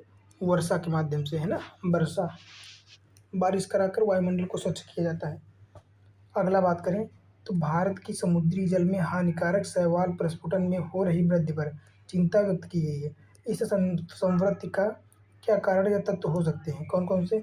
एक तो ज्वार नदीमुख में पोषक तत्वों का बढ़ावा हो जाएगा, है ना। मानसून में भूमिगत जल अपवाह या समुद्रों में उद्प्रवाह, इनके कारण ऐसी प्रक्रियाएं हो जाती हैं। क्या? एल्गल ब्लूम या शैवाल प्रस्फुटन, है ना। बात करें एशियाई भूरा बादल, जिसको एशियन ब्राउन क्लाउड कहते हैं, 2002 अधिकांशतः कहाँ फैला था? तो दक्षिण एशिया में। कहाँ पे? दक्षिण एशिया। बात करें एशियाई ब्राउन क्लाउड, भूरा बादल, जो वायु प्रदूषण के कारण होता है। काहे के कारण? वायु प्रदूषण के कारण। जाड़े की ऋतु में दिल्ली में वायु प्रदूषण उच्च स्तर का रहता है, बिल्कुल सही बात है। मोटर गाड़ियों में दहन प्रक्रिया जाड़े में बढ़ जाती है, ऐसा तो कुछ भी नहीं है, वो तो समान ही रहेगी। एक रंगहीन गंधहीन रेडियो एक्टिव अक्रिय गैस कौन सी हो जाएगी? तो रेडॉन हो जाएगी। कौन सी? रेडॉन, जो कि निचले वायुमंडल में बहुत कम पाई जाती है, मतलब नहीं ही पाई जाती, समझ लो, है ना। बात करें फेफड़े के कैंसर तथा रक्त के कैंसर की संभावना किससे होती है? तो रेडॉन गैस से, रेडॉन गैस। बात करें घरेलू गतिविधियों के कारण उत्पन्न होने वाले वायु प्रदूषण को क्या कहा जाता है? तो इसको कहा जाता है घरेलू वायु प्रदूषण। क्या? घरेलू वायु प्रदूषण। WHO के अनुसार प्रतिवर्ष लाखों लोगों की मृत्यु होती है घरेलू वायु प्रदूषण के कारण। किसके? घरेलू वायु प्रदूषण। सिगरेट के धुएं का मुख्य कारक क्या हो जाएगा? तो कार्बन मोनोऑक्साइड और बेंजीन। क्या? CO और बेंजीन। शरीर में श्वास अथवा खाने से पहुंचा शीशा लेड स्वास्थ्य के लिए हानिकारक है, जाहिर सी बात है। पेट्रोल में शीशे का प्रयोग प्रतिबंधित होने के बाद से अब शीशे की विषाक्तता उत्पन्न करने वाले कौन से स्रोत हो जाएंगे? एक तो प्रबलन इकाइयाँ, प्रगलन और पेंट, है ना। पेंट में और प्रगलन इकाइयों, इनमें लेड की मात्रा पाई जाती है। बात करें घरों में पुताई के लिए इस्तेमाल किए जाने वाले पेंट में जो है शीशे या लेड की मात्रा पाई जाती है, जो कि असुरक्षित स्तर तक होती है, मतलब इतनी ज़्यादा होती है कि वो नुकसान पहुंचा सकती है। बात करें मनुष्य के केंद्रीय तंत्रिका तंत्र और मस्तिष्क को नुकसान पहुंचा सकती है। क्या? शीशे की अधिक मात्रा, है ना, शीशे की अधिक मात्रा। अगला बात करें एस्बेस्टस धूल से क्या होता है? फेफड़ा प्रभावित होता है। और शीशे से मस्तिष्क एवं तंत्रिका तंत्र। पारे से बात करें तो उदर प्रभावित होता है। और कार्बन मोनोऑक्साइड से रक्त धाराएं, है ना, क्योंकि बहुत जल्दी जो है हीमोग्लोबिन में घुल जाता है ये। बात करें एस्बेस्टस जहरीला पदार्थ है और इसकी धूल से हो सकता है, क्या हो सकता है? तो इससे फेफड़ों का कैंसर हो सकता है ना। बात करें पारे की विषाक्तता से कौन सी बीमारी उत्पन्न हो जाती है? तो उदर संबंधी। कौन सी? उदर संबंधी समस्याएं। बात करें कार्बन मोनोऑक्साइड, तो इसका प्रभाव लीवर और किडनी पर पड़ता है। और नाइट्रस ऑक्साइड, तो ये कैंसर को बढ़ावा देता है। नाइट्रोजन के ऑक्साइड, है ना, क्या होते हैं वो होते हैं NOx, है ना, नाइट्रोजन के ऑक्साइड। धूल के कण तो श्वास में प्रॉब्लम उत्पन्न करते हैं। शीशा की बात करें तो केंद्रीय तंत्रिका तंत्र या नर्वस सिस्टम को जो है बुरी तरह से खराब कर देते हैं। बात करें रक्त में घुलकर कोशिकीय श्वसन को बाधित करती है तथा यह हृदय को क्षति पहुंचाती है। कौन? तो कार्बन मोनोऑक्साइड हो जाएगी, CO, है ना। फिर मानव शरीर में कैंसर उत्पन्न किससे होता है? तो नाइट्रोजन के ऑक्साइडों से। किससे? नाइट्रोजन के ऑक्साइड। बात करें भारत में इस्पात उद्योग द्वारा मुक्त किए जाने वाले महत्वपूर्ण प्रदूषकों में चारों ही शामिल। कौन कौन से? एक तो कार्बन मोनोऑक्साइड हो जाएगी, सल्फर के ऑक्साइड हो जाएंगे, नाइट्रोजन के ऑक्साइड हो जाएंगे और कार्बन डाइऑक्साइड हो जाएंगे। कौन कौन से?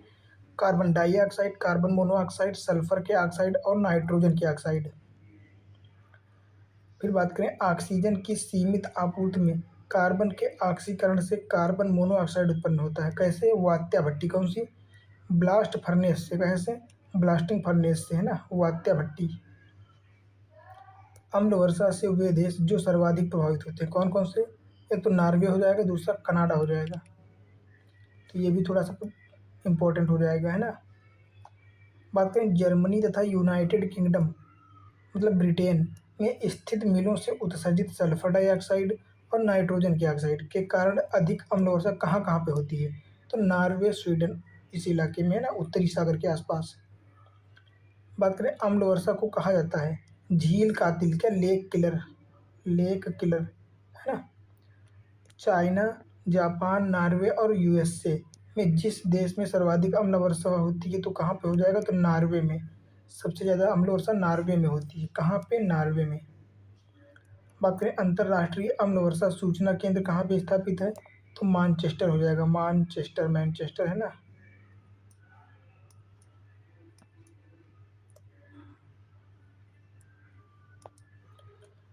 उत्सर्जन ऊष्मीय शक्ति संयंत्रों में कोयला दहन से उत्सर्जित होता है क्या क्या। कोयले को जलाने से कौन कौन से जो प्रदूषक निकलते हैं। एक तो कार्बन डाइऑक्साइड, दूसरा नाइट्रस ऑक्साइड, नाइट्रोजन के ऑक्साइड या नाइट्रस ऑक्साइड। ये थोड़ा सा यहाँ पे गलत लिखा है, लेकिन नाइट्रोजन के ऑक्साइड ऐसे होगा, है ना। ये नाइट्रस ऑक्साइड लिखा है। फिर सल्फर के ऑक्साइड हो जाएंगे, कौन से, SO2, है ना। फिर बात करें ईंधन के रूप में कोयले का उपयोग करने वाले शक्ति संयंत्रों से प्राप्त फ्लाई ऐश का क्या क्या उपयोग किया जा सकता है। तो फ्लाई ऐश का उपयोग भवन निर्माण में किया जाता है, सीमेंट के रूप में, है ना। निर्माण के लिए जो है ईंटों के उत्पादन में किया जाता है, क्योंकि ये जो होता है फ्लाई ऐश बहुत टाइट होता है ना। हल्का तो बहुत होता है पर ये बहुत मजबूत होता है, तो ईंटें निर्माण में प्रयोग किया जाता है। और क्या होता है, फ्लाई ऐश का उपयोग कंक्रीट के कुछ पोर्टलैंड सीमेंट के स्थानापन्न या रिप्लेसमेंट के रूप में भी किया जाता है ना। पोर्टलैंड सीमेंट और जो है ईंटें बनाने में। और इसका क्या उपयोग हो सकता है, तो कृषि में जो भूमियाँ उत्पादक कम होती हैं, है ना, या जिनके कण मोटे होते हैं, तो वहाँ पे एक सब इसका मिक्स करके जो है उस मृदा की जल धारण क्षमता बढ़ाई जा सकती है। फिर क्या है, कोयला आधारित विद्युत संयंत्रों से विद्युत उत्पादन के परिणाम स्वरूप उप उत्पाद क्या निकलता है, तो फ्लाई ऐश निकलेगा, है ना।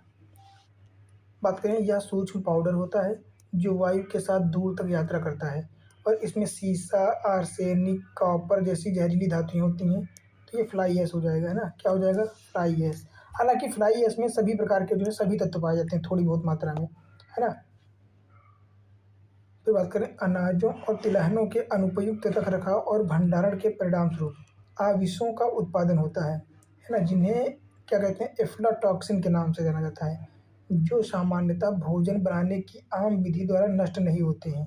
तो इसके द्वारा जिसके द्वारा उत्पादित कौन से उत्पादित होते हैं, क्या हो जाएगा, तो ये फफूंद के द्वारा उत्पन्न होते हैं। किसके, फफूंद के द्वारा।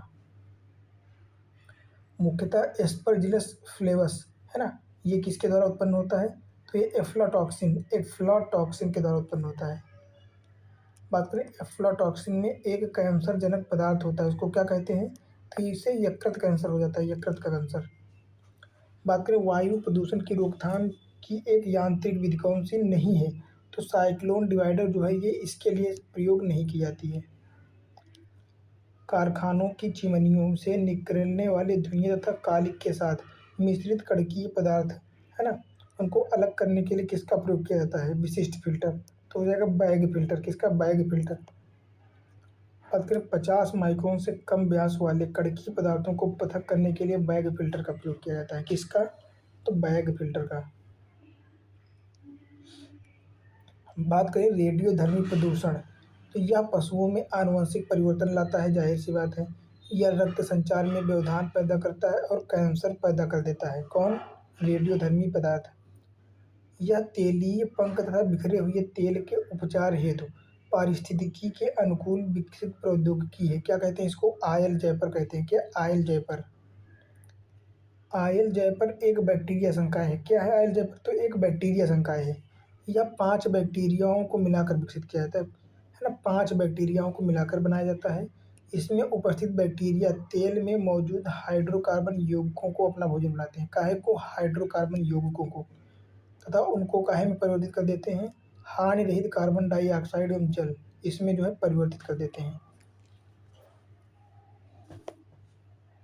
अब बात करेंगे अगला, तो अंतर्राष्ट्रीय समुद्री संगठन, कौन सा, अंतर्राष्ट्रीय समुद्री संगठन का हेडक्वार्टर कहाँ पे है, तो लंदन, ब्रिटेन में हो जाएगा। कहाँ, ब्रिटेन, लंदन। फिर बात करें, यह संयुक्त राष्ट्र संघ की विशेष एजेंसी है जिस पर अंतर्राष्ट्रीय नौवहन के सुरक्षा सुधार संबंधी उपाय करने और पोतों से होने वाले समुद्री प्रदूषण की रोकथाम की जिम्मेदारी है। यह संस्था उत्तरदायित्व और मुआवजा से संबंधित वैधानिक मामलों को देखने के अलावा अंतर्राष्ट्रीय समुद्री यातायात को सुविधाजनक बनाने का जो है कार्य करती है। कौन हो जाएगा, तो IMO हो जाएगा, इंटरनेशनल मरीन ऑर्गेनाइजेशन, है ना। क्या इंटरनेशनल मरीन नहीं, मैरी टाइम, अंतर्राष्ट्रीय समुद्री संगठन, है ना, इंटरनेशनल मैरी टाइम ऑर्गेनाइजेशन। इसका मुख्यालय कहाँ हो जाएगा, तो ब्रिटेन के लंदन में हो जाएगा।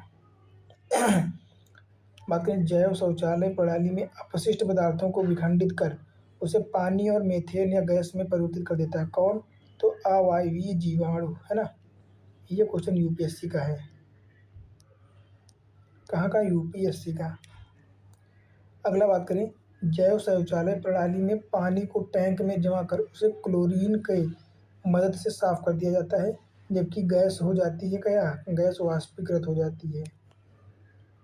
फिर अगला प्रश्न है, भारत के कुछ भागों में पीने के पानी में प्रदूषक के रूप में पाए जाते हैं, क्या क्या पाए जाते हैं, तो आर्सेनिक हो जाएगा, फ्लोराइड हो जाएगा, यूरेनियम हो जाएगा, है ना। तो फ्लोराइड ऑक्सीजन, फ्लोराइड आर्सेनिक और यूरेनियम पाया जाता है। बात करें नौकनी संरक्षण, क्या नौकनी संरक्षण फ्लोराइड के प्रदूषण द्वारा उत्पन्न होता है। अगला हो जाएगा, यद्यपि पानी में अल्प मात्रा में उपलब्ध होता है जो मसूड़ों और दांतों को संरक्षण प्रदान करता है, परंतु इसका अत्यधिक सांद्रण फ्लोरोसिस नामक रोग का कारण बनता है और अत्यधिक फ्लोराइड को ग्रहण करने से संभावना बढ़ जाती है कि इनटेक करने के परिणाम स्वरूप काहे की संभावना बढ़ जाती है, तो कुबड़ पीठ की, है ना, हम्प बैक बेड। तो जानते होंगे ना, पीछे पीठ में कुबड़ निकल आता है, एक भाग उभर आता है, तो उसकी समस्या बन जाती है ना, फ्लोरोसिस के कारण। अगला बात करें, पैरों के मुड़ने का कारण होता है जिसे नॉक नी संलक्षण कहते हैं, तो ये फ्लोरोसिस उच्च फ्लोराइड का प्रयोग करने से हो जाता है। बात करें, कैल्शियमी पादप प्लवक की वृद्धि और उत्तरजीविता प्रतिकूल रूप से प्रभावित होगी यदि प्रवाल भित्ति की वृद्धि और उत्तरजीविता प्रतिकूल रूप से प्रभावित होगी। कुछ प्राणी जिनके डिम्फक, क्या डिम्फक पादप प्लवकीय होते हैं, उनकी उत्तरजीविता प्रतिकूल रूप से प्रभावित होती है। किससे, तो महासागरों के अम्लीकरण से, कहे से महासागरों में अम्लीयता बढ़ जाने के कारण, है ना। अगला क्या प्रश्न हो जाएगा कि CO2 के लिए एक भंडार गृह की तरह कार्य कौन करता है, तो समुद्र, है ना। समुद्र एक सिंक, कार्बन सिंक के रूप में कार्य करता है। बात करें, यूरो उत्सर्जन नियम उत्सर्जन के मानक हैं कौन, यूरो उत्सर्जन नियम उत्सर्जन के मानक हैं और ये एक वाहन, है ना, एक वाहन से उत्सर्जन के लिए सीमा निर्धारित करने के पैकेज प्रदर्शित करते हैं।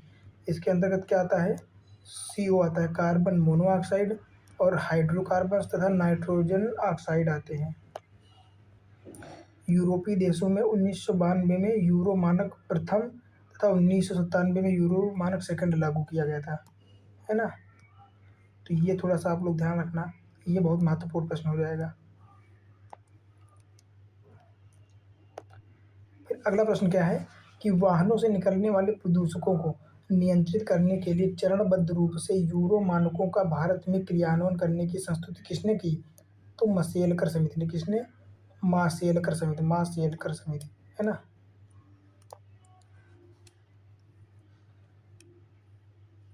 माशेलकर समिति हो जाएगा। अगला बात करें कि स्वच्छ परिवहन पर अंतर्राष्ट्रीय परिषद the international coalition clean transportation, है ना, ICCT ने भारत को इस बात की छूट दी है कि वह वर्ष 2020 में यूरो फिफ्थ, क्या यूरो फिफ्थ के बदले सीधे यूरो 6 लाए हैं, है ना। बात करें, BS6 मानक भारत में लागू कर दिया गया कब से, तो 1 अप्रैल 2017 से।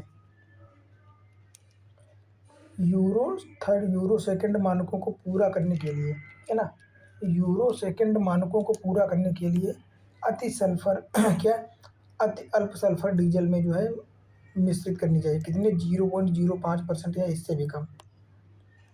बात करें, यूरो नाम से स्वचालित वाहनों में एक गैस उत्सर्जन की मात्रा निश्चित करते हैं, कार्बन मोनोऑक्साइड की मात्रा को निश्चित किया गया है।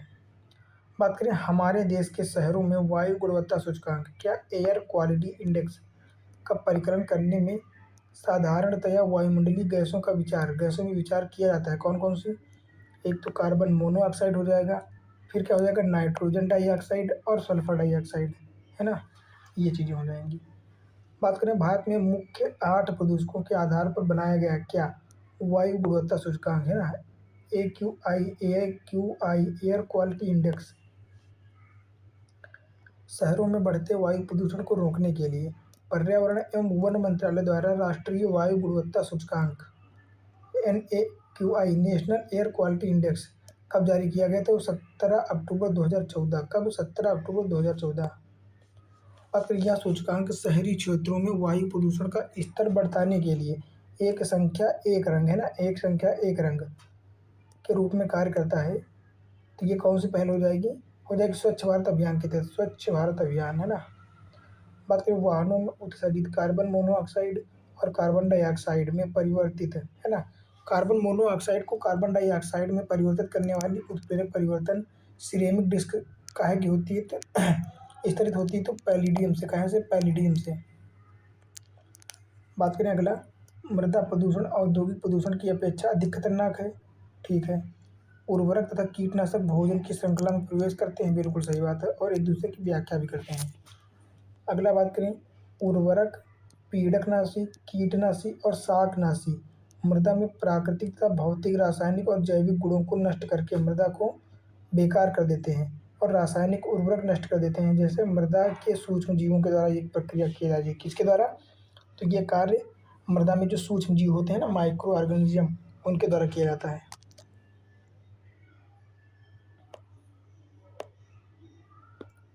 अगला बात करें, भारत के जिस महानगर में वार्षिक प्रति व्यक्ति सर्वाधिक ठोस अपशिष्ट उत्पन्न होता है, तो ये एक ही हो जाएगा जो कि दिल्ली है ना। बात करें कई घरेलू उत्पादों जैसे गद्दों और फर्नीचर की गद्दियों है ना में ब्रोमीन युक्त ज्वाला मंदकों का उपयोग किया जाता है। उनका उपयोग कुछ चिंता का विषय है, जैसे उनमें पर्यावरण के निम्नीकरण के प्रति उच्च प्रतिरोधकता है। वे मनुष्यों और पशुओं में संचित हो सकते हैं, जो कि बाद में उनके स्वास्थ्य के लिए नुकसानदायक हो जाते हैं, है ना।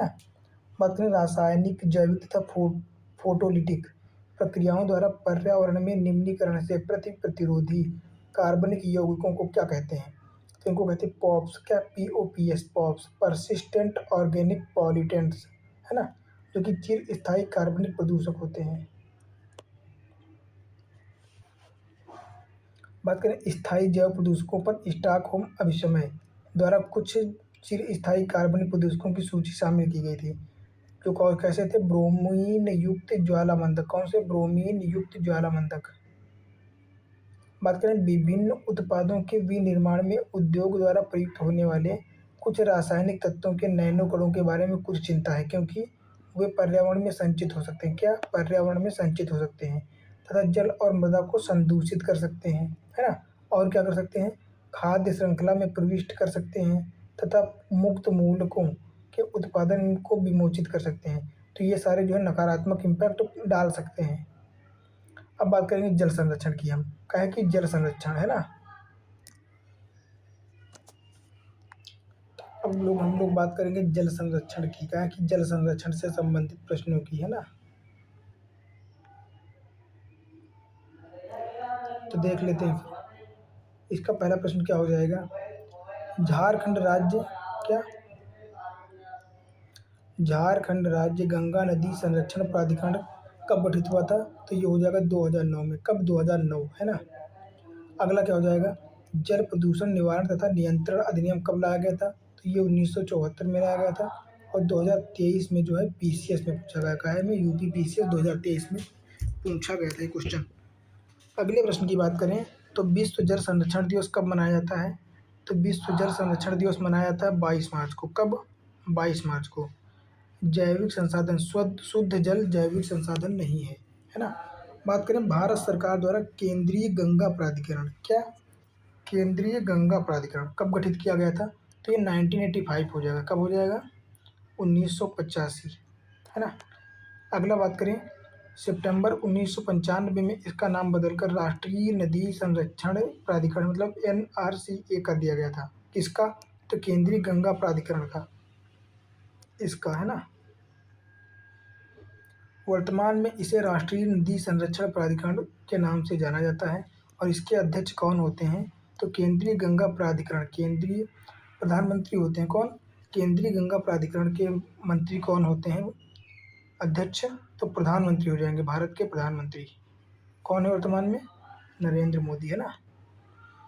बात करें national Ganga river basin authority, क्या national Ganga river basin authority, इसकी स्थापना फरवरी 2009 में की गई थी। कब? फरवरी 2009। बात करें केंद्रीय बजट 2014, इस केंद्रीय बजट 2014 में समन्वित गंगा संरक्षण अभियान जो कि नमामि गंगे स्टार्ट किया गया था, क्या नमामि गंगे। बात करें राष्ट्रीय गंगा नदी बेसिन प्राधिकरण, है ना, NGBRA, फरवरी 2009 में स्टार्ट किया गया था। NGBRA, क्या NGBRA का लक्ष्य है कि गंगा को उसमें प्रवाहित होने वाले औद्योगिक अपशिष्ट एवं अशोधित सीवेज से मुक्ति, जल से मुक्ति दिलाना। कब तक? 2020 तक, है ना, इसका लक्ष्य था। बात करें 2009 में भारत ने स्वच्छ गंगा की के लिए क्या स्थापित किया था? तो राष्ट्रीय गंगा नदी तलहटी प्राधिकरण, क्या राष्ट्रीय गंगा नदी तलहटी प्राधिकरण को स्थापित किया था।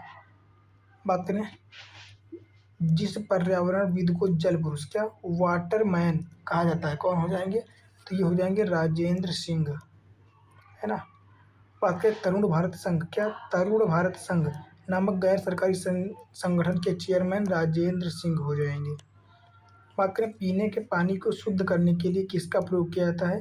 तो क्लोरीन का प्रयोग कर क्लोरीनीकरण किया जाता है।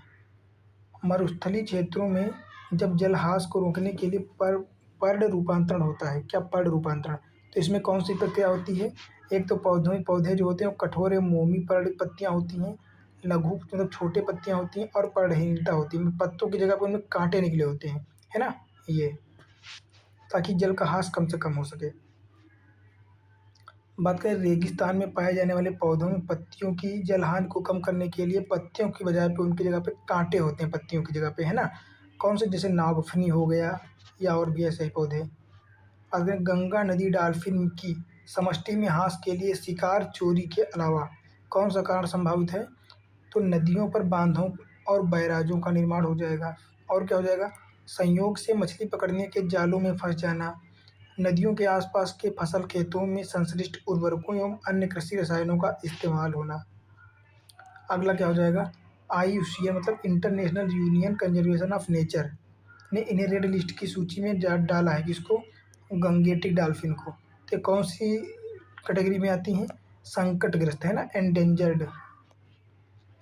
अगला बात करें कई डॉल्फिन संयोग से मछली पकड़ने वाले जालों में फंस जाती हैं, इसे क्या कहते हैं? इसको कहते हैं बाई कैच, क्या जालों में डॉल्फिन का फंसना बाई कैच कहलाता है।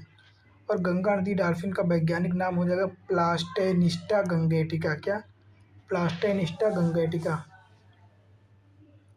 गंगा नदी डॉल्फिन संरक्षण कार्यक्रम कब स्टार्ट किया गया था? तो 1997, 1997 हो जाएगा। बात करें भारत का राष्ट्रीय जल जीव जिसको नेशनल एक्वाटिक एनिमल कहते हैं, कौन हो जाएगा? तो डॉल्फिन हो जाएगा, ना, डॉल्फिन हो जाएगा। बात करें यदि राष्ट्रीय जल मिशन सही ढंग से पूर्णतः लागू किया जाए तो क्या हो जाएगा? इसका प्रभाव क्या पड़ेगा देश पर? तो शहरी क्षेत्रों की जल आवश्यकताओं की आंशिक आपूर्ति अपशिष्ट जल के पुनर्चक्रण से हो सकेगी, ठीक। दूसरा, ऐसी समुद्र तटीय शहर जिनके पास जल के अपर्याप्त वैकल्पिक स्रोत हैं की जल आवश्यकताओं की आपूर्ति ऐसी समुचित प्रौद्योगिकी व्यवहार में लाकर की जा सकेगी जो समुद्री जल का प्रयोग लायक बना सकेगी। ये क्वेश्चन कहाँ पूछा गया था? तो ये क्वेश्चन UPSC का पूछा हुआ है, किसका? UPSC, है ना। तो समझ सकते हैं कहाँ कहाँ के क्वेश्चन पूछे जाते हैं, कितने नॉर्मल और कितने टाइट क्वेश्चन, है ना। फिर बात करें 30 जून 2008 को जलवायु परिवर्तन पर राष्ट्रीय कार्य योजना, क्या national action plan on climate change, इसको कहते हैं NAPCC, कब आरंभ की गई थी? तो राष्ट्रीय जल जीवन मिशन के तहत, है ना। इसके तहत राष्ट्रीय जल जीवन मिशन भी एक भाग हो जाएगा, है ना। अगला बात करें तो water cess act, water cess मतलब water prevention and control of pollution cess act कब लागू किया गया था? तो 1977 हो जाएगा। बात करें चेन्नई, कानपुर, कोलकाता और मुंबई में पेयजल में संख्या प्रदूषण, क्या संख्या प्रदूषण सर्वाधिक कहाँ पे है? तो पश्चिम बंगाल के कोलकाता में हो जाएगा। बात करें जल शुद्धिकरण प्रणालियों में पराबैंगनी या अल्ट्रा वायलेट विकिरण की भूमिका होती है। यह जल में उपस्थित नुकसानदेह सूक्ष्म जीवों को निष्क्रिय कर देता है, क्योंकि, है ना। बात करें अल्ट्रावायलेट विकिरण एक प्रकार का क्या है, तो ये विद्युत चुंबकीय विकिरण होता है। कैसा? विद्युत चुंबकीय विकिरण। बात करें जल को जीवाणु मुक्त करने हेतु प्रयुक्त किया जाता है। कौन कौन सी चीज़ें? एक तो ओजोन और क्लोरीन डाइऑक्साइड और क्लोरामीन, इनका प्रयोग किया जाता है। ये रट लेना आप लोग, है ना। अगले प्रश्न की बात करें तो यमुना एक्शन प्लान औपचारिक रूप से कब प्रारंभ हुआ, तो 1993 हो जाएगा। कब? 1993।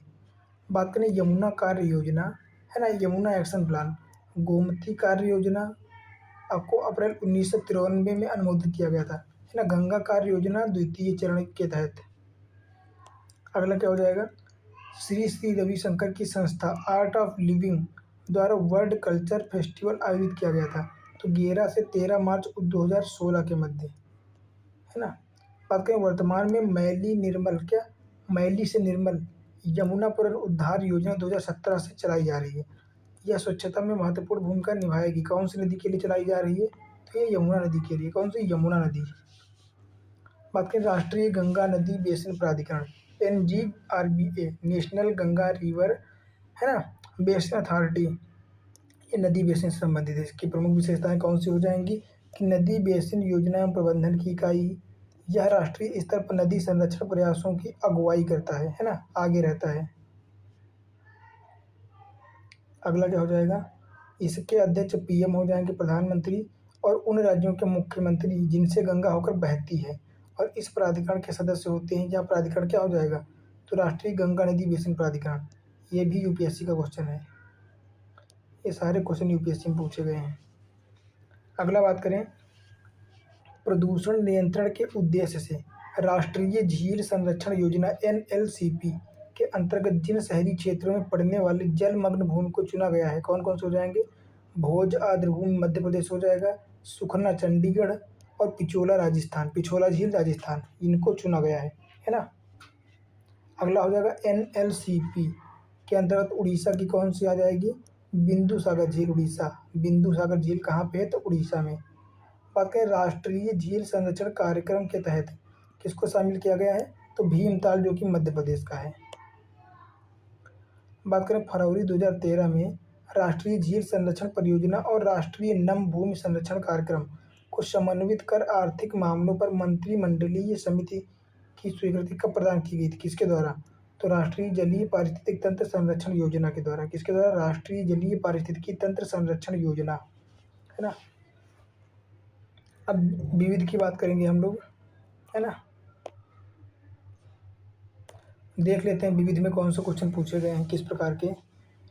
तो विश्व पर्यावरण दिवस 2018 की थीम, इससे कोई मतलब नहीं है ना। भारत सरकार के विपणन एवं निरीक्षण निदेशालय DMI द्वारा जारी किया गया प्रमाण पत्र क्या हो जाएगा, तो एग मार्क। एग मार्क को कौन जारी करता है, तो विपणन एवं निरीक्षण निदेशालय, है ना। तो ये थोड़ा सा आप लोगों की काफ़ी महत्वपूर्ण हो जाएगा,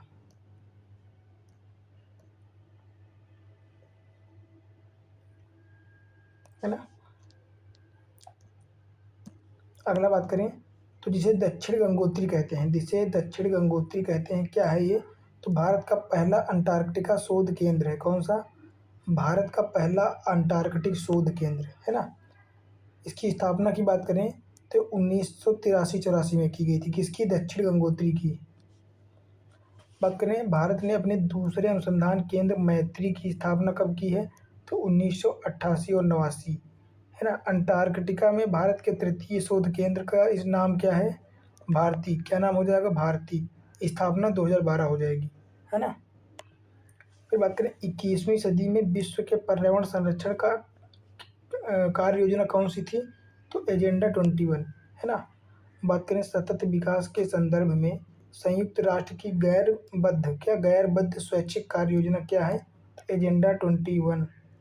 फिर क्या है, यह कार्य योजना वर्ष 1992 में ब्राज़ील के रियो डी जेनेरियो में संपन्न पर्यावरण एवं विकास पर संयुक्त राष्ट्र सम्मेलन UNCED, है ना, के दौरान अपनाई गई थी या सृजित की गई थी। तो एजेंडा 21 हो जाएगी। एजेंडा 21 सतत विकास से संबंधित है, और सतत विकास के कितने लक्ष्य हैं, तो 17 लक्ष्य हो जाएंगे। कितने? 17 लक्ष्य हो जाएंगे सतत विकास के, है ना, SDGs। अब थोड़ा सा बचा है बस, है ना, देख लेते हैं जल्दी से। फिर बात करें त्वचा कैंसर। तो त्वचा कैंसर पराबैंगनी किरणों से होती है जो कि ओजोन आने से रोक देती है। ध्वनि का मापन डेसिबल में किया जाता है। ग्लोबल वार्मिंग के लिए कार्बन डाइऑक्साइड उत्तरदायी है और ओजोन छिद्र डिप्लेटिंग के लिए CFC क्लोरोफ्लोरोकार्बन हो जाएगी। बात करें उत्तर प्रदेश में प्रथम बायोटेक पार्क कहाँ स्थापित किया गया है, तो ये लखनऊ में हो जाएगा। कहाँ पे? लखनऊ। बात करें पोषण का राष्ट्रीय संस्थान स्थित है कहाँ पे, तो हैदराबाद तेलंगाना हो जाएगा। कहाँ? तेलंगाना, हैदराबाद। भारत का वन्य जीव संस्थान, है ना, wild life institute of India, तो देहरादून उत्तराखंड हो जाएगा। कहाँ? देहरादून उत्तराखंड। आयुर्वेद का राष्ट्रीय संस्थान कहाँ हो जाएगा, तो जयपुर राजस्थान हो जाएगा। बात करें नेशनल इंस्टीट्यूट ऑफ नेचुरोपैथी कहाँ पे स्थित है, तो पुणे महाराष्ट्र हो जाएगा, है ना। बात करें जयपुर के जंतर मंतर को यूनेस्को द्वारा विश्व धरोहर का दर्जा कब दिया गया, 2010 में, है ना। और कितने स्थलों को अभी तक शामिल किया गया है, तो अभी तो बढ़ गए होंगे, जब क्वेश्चन पूछा गया था तो उसके हिसाब से जो है 28 थे, है ना। यूनेस्को की विश्व विरासत सूची में जो है महाबोधि मंदिर को भी शामिल किया गया है। बात करें सुनामी की उत्पत्ति किसके द्वारा होती है, तो समुद्र के भीतर उत्पन्न होने वाली भूकंपीय गतिविधियों से। फिर बात करें पारिस्थितिकीय विज्ञान केंद्र कहाँ हो जाएगा, तो ये बेंगलोर कर्नाटक हो जाएगा। और भारतीय वन्य प्राणी संस्थान ये कहाँ हो जाएगा, तो देहरादून उत्तराखंड हो जाएगा। भारतीय वन प्रबंधन संस्थान भोपाल MP हो जाएगा। और हिमालयी पर्यावरण एवं विकास का गोविंद बल्लभ पंत संस्थान कहाँ हो जाएगा, अल्मोड़ा हो जाएगा उत्तराखंड। कहाँ? अल्मोड़ा उत्तराखंड। अगला बात करें प्रत्येक वर्ष जो है दिए जाने वाले इंदिरा गांधी पर्यावरण पुरस्कार का आधार क्या होता है, पर्यावरण के क्षेत्र में सार्थक योजना, सार्थक योगदान देना, अच्छे कार्य करना, पर्यावरण संरक्षण को बढ़ावा देना, है ना, ये सब। बात करें अप्पिको आंदोलन, तो P हेगड़े ने नेतृत्व किया था। किसने? P हेगड़े। बात करें चिपको आंदोलन, तो ये हो जाएगा सुंदरलाल बहुगुणा, है ना, SL सुंदरलाल बहुगुणा। नर्मदा बचाओ आंदोलन मेधा पाटेकर हो जाएंगे, मेधा पाटेकर और बाबा आमटे, ये दोनों लोग। शांत घाटी जो कि केरला में है, तो डॉक्टर सलीम अली ने नेतृत्व किया था, है ना। अगला बात करें तो भारत में रैली फॉर वैली प्रोग्राम का आयोजन निम्न में से किस समस्या को उजागर करने के लिए किया गया था, तो विस्थापितों के पुनर्वास की समस्या से, है ना, संबंधित है ये। अगला क्या हो जाएगा, विश्व परिवेश दिवस कब मनाया जाता है, तो 5 अक्टूबर, है ना। पर्यावरण दिवस 5 जून को हो जाएगा और विश्व परिवेश दिवस तो 5 अक्टूबर को हो जाएगा। बात करेंगे विश्व तंबाकू निरोध दिवस, तो ये हो जाएगा 31 मई।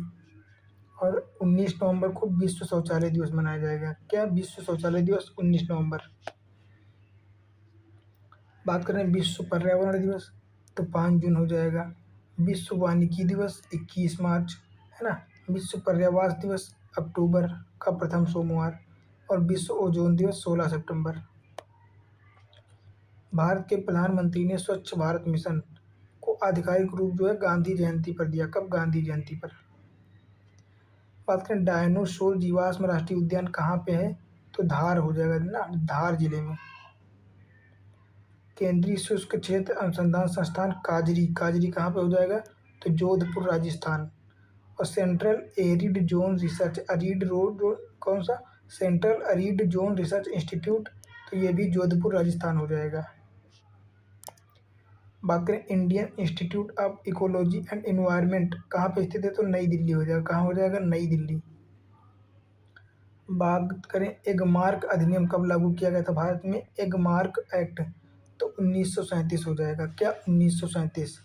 बात करें विज्ञान का वह क्षेत्र जिसमें एक बोरलाग पुरस्कार दिया गया, तो बोरलाग पुरस्कार जो है कृषि में दिया गया है, नॉर्मन बोरलाग, है ना, नॉर्मन को। भारत का राष्ट्रीय जलीय प्राणी क्या हो जाएगा, तो गंगेटिक डॉल्फिन हो जाएगा।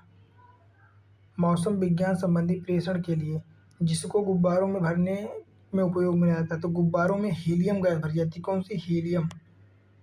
बात करें मानवीय जनसंख्या के सर्वश्रेष्ठ या श्रेष्ठतर जीवन यापन के लिए जो कदम सबसे महत्वपूर्ण है, तो वृक्षारोपण हो जाएगा। वनारोपण या वृक्षारोपण, है ना। अगर किसी क्षेत्र का लैंडसेट आंकड़ा आज मिलता है तो उसके पश्चिम में स्थित क्षेत्र का आंकड़ा कब उपलब्ध होगा? उसी समय, स्थानीय समय के अनुसार कुछ दिनों बाद, है ना। बात करें हरिकेन ने 2012 में यूएसए के उत्तर पूर्व एवं पूर्वी तटीय प्रांतों में दुष्प्रभाव फैलाया था। इसका क्या नाम था? सैंडी। सैंडी प्रांत को दुष्प्रभावित किया था, है ना। अगला बात करें तो धूल प्रदूषण रोकने के लिए उपयुक्त वृक्ष कौन सा हो जाएगा? सीता अशोक। क्या सीता अशोक?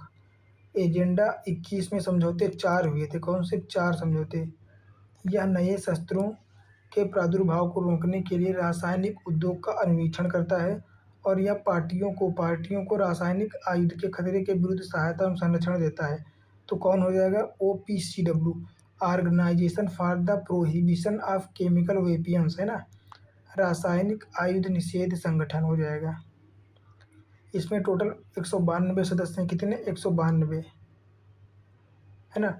विश्व की 98% जनसंख्या भूभाग पर रासायनिक कारखानों का प्रतिनिधित्व करते हैं। OPCW के सदस्य देश, है ना। बात करें ग्रीन इंडिया मिशन, हरित भारत मिशन के उद्देश्य को सबसे अच्छा कौन वर्णित करता है? तो नंबर 1, आच्छादन की पुनर्प्राप्ति और संवर्धन करना तथा अनुकूलन या अडॉप्शन एवं न्यूनीकरण मिटिगेशन के संयुक्त उपायों की जलवायु परिवर्तन पर प्रत्युत्तर देना, है ना। बात करें प्रतिष्ठित टॉयलर पुरस्कार किसको किस क्षेत्र में दिया जाता है?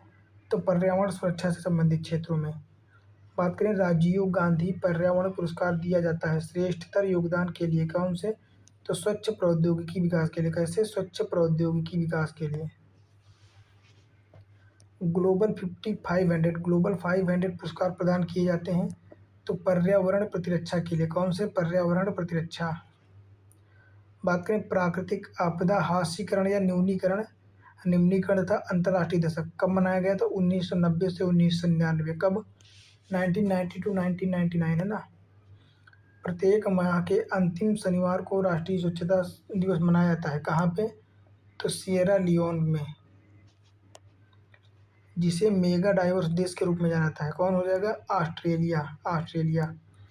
डायनासोर्स का कब्रिस्तान किसको कहा जाता है? तो मोन्टाना हो जाएगा। क्या? मोन्टाना। हॉलीवुड मूवीज या वेब सीरीज में आपने नाम सुना भी होगा, मोन्टाना, है ना।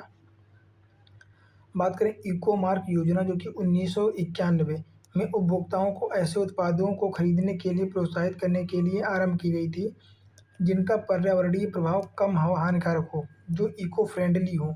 उपभोक्ता उत्पादों में इस योजना के अंतर्गत किसको किसको सूचित किया गया था?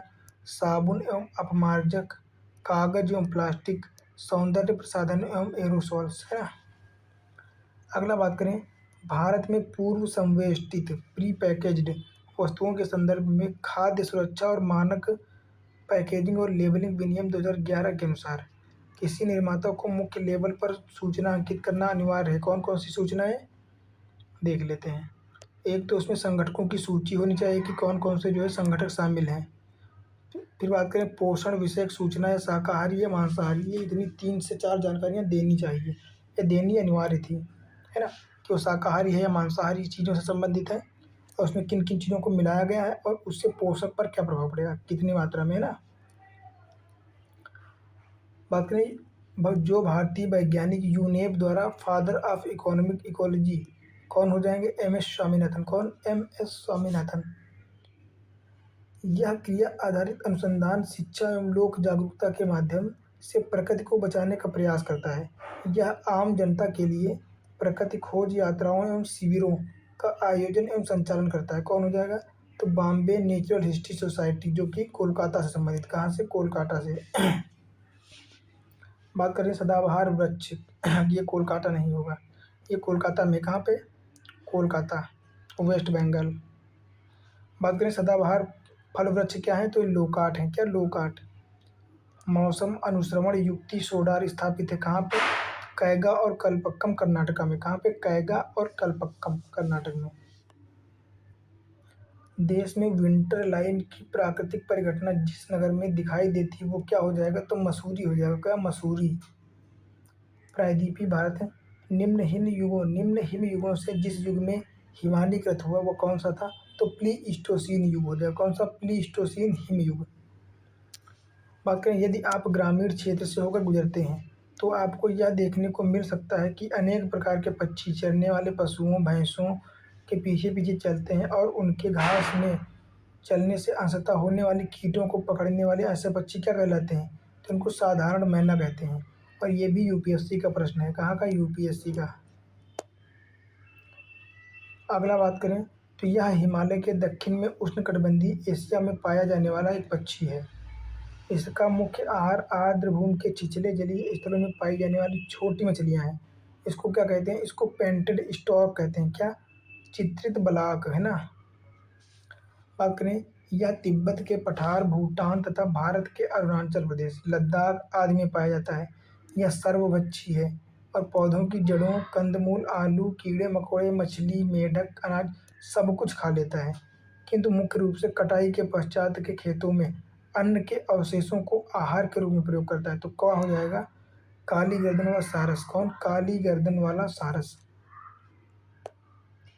अगला बात करें, शीतोष्णकटिबंधीय वन, उष्णकटिबंधीय वन और शीतोष्ण कटिबंध घास प्रदेश तथा उष्णकटिबंधीय सवाना में जिसकी औसत शुद्ध प्राथमिक उत्पादकता ज़्यादा होगी, कौन सा हो जाएगा? तो शीतोष्णकटिबंधीय घास के मैदान। कौन? सबसे कम होगी शीतोष्णकटिबंधीय घास के मैदान और सबसे ज़्यादा हो जाएगी उष्णकटिबंधीय वनों की, है ना। बात करें, भारत का राष्ट्रीय सामुद्रिक पार्क कहाँ पे है? तो कच्छ की खाड़ी हो जाएगी गुजरात में। बात करें भितरकनिका, जिसे विश्व धरोहर स्थल की सूची में सम्मिलित किया गया है, क्या हो जाएगा ये? उड़ीसा में भितरकनिका हो जाएगा। भितरकनिका आर्द्र भूमि उड़ीसा में। कहाँ पे? उड़ीसा में, है ना। तो इस प्रकार जो है हम लोगों ने पूरा कंप्लीट कर लिया है इन्वायरमेंट, है ना। पूरा इन्वायरमेंट जो है कंप्लीट कर लिया है वन लाइनर के माध्यम से, है ना। One liner. इसमें लगभग कितने प्रश्न होंगे? इसमें लगभग 1000 प्लस प्रश्न होंगे, है ना। 1000 से ज़्यादा 1K प्लस क्वेश्चंस, है ना, इसमें डिस्कस किए गए हैं। और इसमें अभी तक जितने एग्ज़ाम है ना, यूपीएससी, है ना, फिर जितने स्टेट पीसीएस होते हैं उसमें RO, Bihar PCS, Rajasthan PCS, Madhya Pradesh PCS, Uttarakhand PCS, UP PCS, इन सभी प्रश्नों का मिला करके देखा गया कि कौन से क्वेश्चन ज़्यादा पूछे जाते हैं, तो उन सबको एक में समावेशित कर दिया गया है ना। और फिर इस हिसाब से जो कि पूरा पॉइंटर के माध्यम से नोट्स बना दिया गया है। तो सारे क्वेश्चन पीवाईक्यूज इसमें हो जाएंगे और अन्य जो नहीं पीवाईक्यूज पूछे गए उनको भी शामिल कर लिया गया है। इस प्रकार इन्वायरमेंट के जो है कितने 1000 प्लस क्वेश्चन पढ़ने के बाद ऐसा तो नहीं है कि कोई क्वेश्चन बच जाएगा, सारे कॉन्सेप्ट इसमें डिस्कस कर लिए गए हैं, है ना। बाकी इसके बाद हम लोग जो है अब हम स्टार्ट करेंगे एक, सबसे पहले पॉइंटर का सारा खत्म करेंगे, ठीक है, सारी सब्जेक्ट का। इसके बाद जो है सब्जेक्ट वाइज जो है थ्योरी वाइज जो है टॉपिक वाइज एकदम बढ़िया से डिटेल्ड एनालिसिस करेंगे, पढ़ेंगे, है ना, सब्जेक्ट वाइज। तो अभी बस ऐसे ही सारी सब्जेक्ट कवर करेंगे, फिर देखेंगे आगे, है ना। तो बस आप लोगों से एक ही रिक्वेस्ट है कि वीडियो अगर अच्छी लगी हो, कुछ सीखने को नया मिला हो, तो वीडियो को लाइक कर दीजिए तथा लोगों के साथ शेयर कर दीजिए, है ना। और चैनल को भी सब्सक्राइब कर लीजिए ताकि नई वीडियो सबसे पहले आप तक पहुँचे, है ना। तो बस यही कहना है और मिलते हैं फिर एक नई वीडियो में अगली सब्जेक्ट के साथ, है ना। आप लोगों का बहुत बहुत धन्यवाद।